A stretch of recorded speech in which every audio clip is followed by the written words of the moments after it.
C'est un personnage universel qui fêtera bientôt ses 100 ans. Mickey, la souris emblématique inventée par Walt Disney dans les années 30.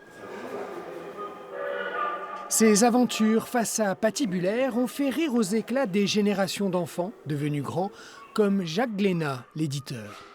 Quand on apprend à lire dans les bandes dessinées, ma grand-mère m'avait abonné au journal de Mickey, j'ai commencé avec ça.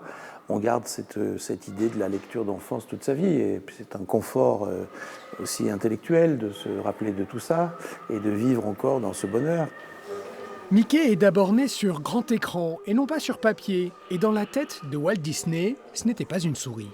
Walt Disney pensait utiliser un lapin, et puis un méchant agent new-yorkais qui lui a piqué l'idée du lapin, il a dit bon tant pis, je vais faire une souris.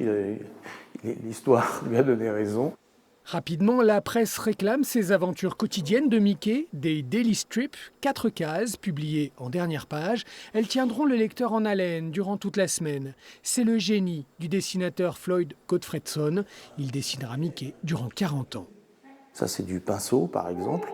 Et le grand dessinateur de Mickey, qui est Gottfredson, il faisait ça en quelques heures. Devant ces planches originales d'une grande rareté, les visiteurs avertis, comme ce libraire d'Amiens, ont les yeux qui brillent, fascinés par le récit qui s'imprime sur leur rétine. Vous regardez les cases et en fait, votre regard il bouge tout seul. Et ça, c'est la magie de la bande dessinée. En fait, une illustration, c'est une illustration.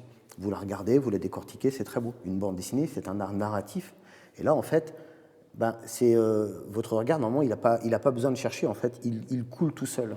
Une puissance qu'ont bien compris les spécialistes du marketing, et c'est une autre facette de l'exposition, toute une palette d'objets à l'effigie de Mickey, ou l'exploitation commerciale des rêves d'enfants.